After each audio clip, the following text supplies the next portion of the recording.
just to make it quite clear, I don't own the whole car. I don't really want to own the whole car. It depreciates far too much.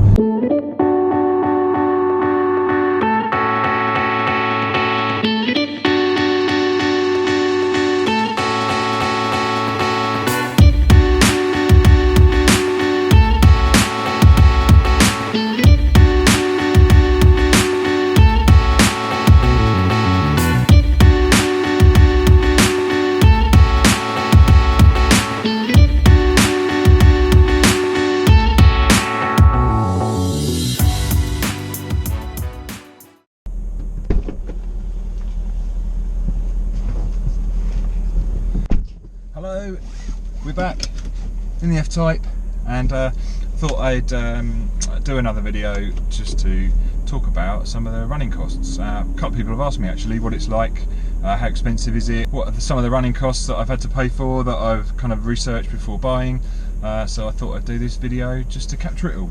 Let's get on our way and we'll make a start.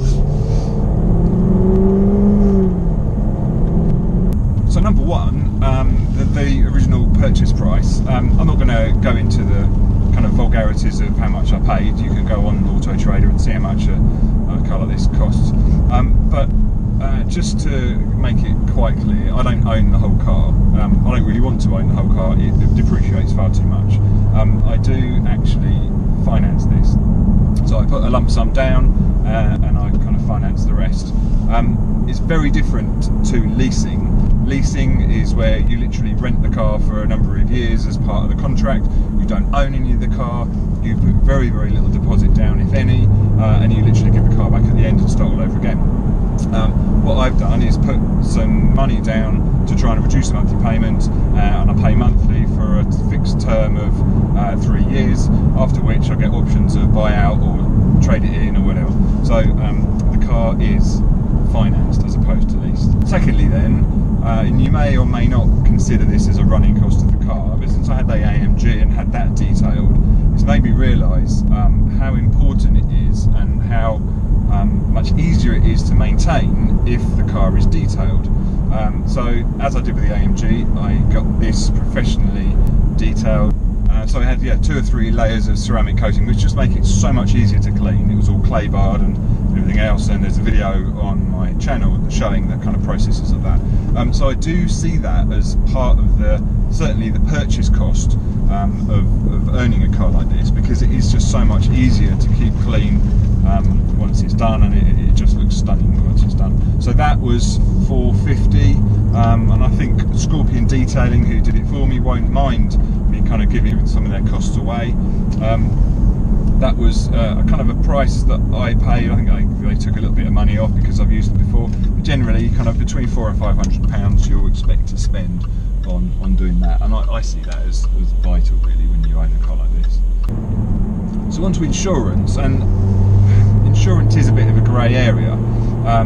I've got a clean licence, I haven't had an accident for a long time, so it's pretty easy for me to get quite a good deal on insurance, whereas I think somebody with a very similar history that lives in a different postcode would end up paying a very different price to what I do. However, I pay somewhere in the region of £350 a year to insure this. The Mercedes was a little bit less, and ironically I have a daily car, which is a Seat diesel estate, and that isn't dissimilar in cost to insure, so it doesn't really make any sense, insurance costs. I've never really made much sense of it, and I can only assume that it's a robot or a computer that calculates the cost, and you can kind of trick it. My wife and I are both on the policy, and like I said, 350 quid-ish. So that is pretty reasonable, I think, for a car like this, and I'm sure some people will pay less, some people will pay more. So tax-wise, that's no great secret. Cars like this, V8s, V12s, the Mercedes AMG I had, they're all over £500 now, and I think cars like this, from what I've read going forward, are just going to be a huge expense when you buy them new. You add it to the purchase price, I'm sure, but they're going to be in the thousands. So £500 was no surprise. It's easy to do your research. You can stick any registration number into the DVLA website, and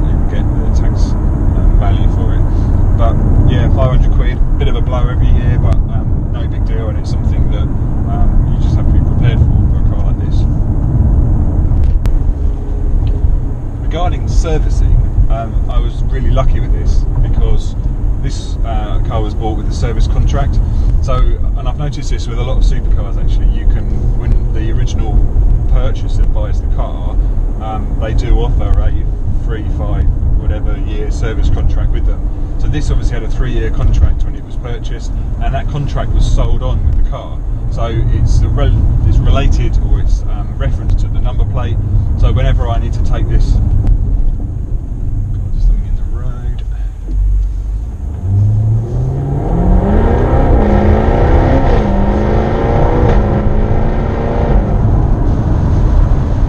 So whenever this needs to go in for a service, they stick in the number plate, and Mr. Ward, you don't need to pay for the service, which is really nice. It's got one more service left, so next year I won't need to pay again, and then after that I will be paying for it. Again, this is one of those things where if the service costs were huge, would I not be buying the car? This is one of my dream cars. I was always going to be buying it regardless of how much the servicing costs are. So I'm expecting them to be between £300 and £500 probably, depending on the service. And I think this is similar to other cars where one service is a minor, one service is a major. So I'm just going to have to wait and see. Mercedes was a good gauge, and I've just used that as a guide really.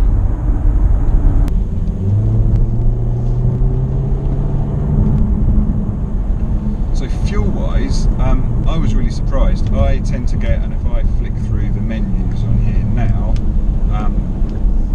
today since start, and I've not been going mad because I'm trying to concentrate on driving and speaking in the video, we're looking at 25 miles per gallon from start today, which is much better than the Mercedes to start with. That was 21 maximum. Very rarely got over kind of 15 to be honest on a normal run. We went to the south of France and we were doing lots of long runs on motorways, averaging kind of 70, 80 miles an hour, 130 kilometres as it is out there. I got kind of up to 35 miles to the gallon, which I was really, really impressed with. However, didn't buy that car for that, and if you do start giving it some, like we did on the mountain roads, the numbers drop very quickly actually. Driving on boost and using the supercharger, numbers get to below 20 very quickly.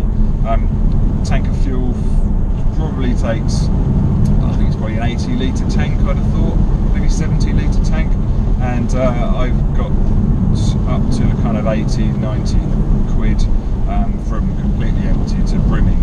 And again, it's not dissimilar to the Mercedes. Maybe I think the tank on here is a little bit bigger, but I don't use it every day. And as I've said before, I've got a daily car that I use, a diesel, that means I can just put this in on the drive and not use it that often, and use it as and when.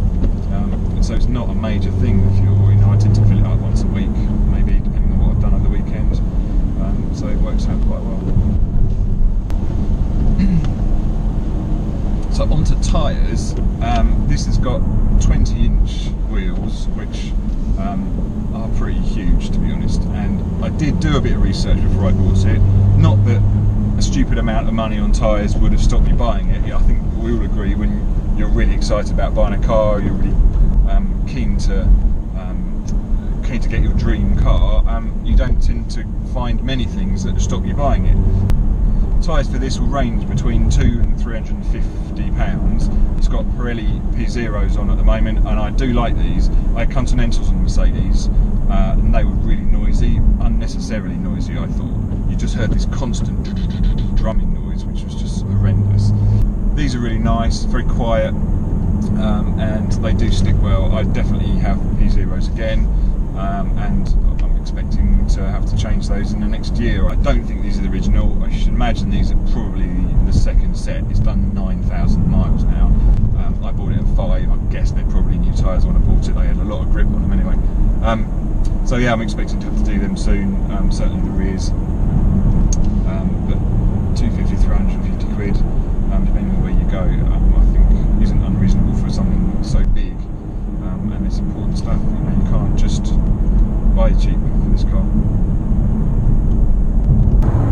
So having discussed all of the costs associated with owning a car like this, and these are kind of essential costs. Other things that are worth talking about are modifications. I did look into using PPF or paint protection film for this, and I know a lot of car owners do when the value of the car is such that it warrants quite an expensive procedure to protect it. It's something that I'd love to have done, and still might do, certainly front end only, but it's really expensive. I know the quotes I got were kind of around the £4,000 range, £4,000 range. And my view is, if God forbid anything was to happen that would have been protected by the PPF at £4,000, let's say, I wouldn't spend £4,000 respraying that area, and consequently, when we went to France, we parked in an underground car park that was very tight, and lo and behold, I've come back to a scratch that has gone down to the white paint underneath, so very visible. And I'm contemplating now what to do about whether I leave it in case anything else happens, or whether I touch it up now, or whether I get the whole panel resprayed. But I'm not expecting it to cost anywhere near £4,000, so it's questionable as to whether I think that's worth it on a car like this. I think if it was a special paint, if it was a more expensive car, then that would be worth it. So at the moment, I think the decision I've made to just do the ceramic coating and not PPF is probably justified.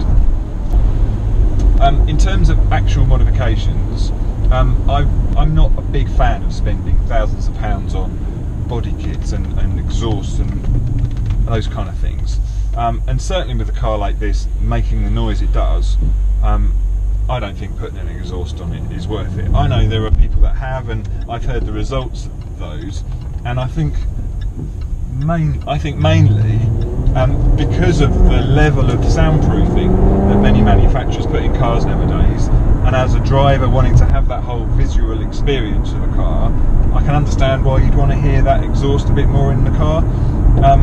But I think I can hear this perfectly well. You know, I can hear the pops and crackles, I can hear the growl of the exhaust.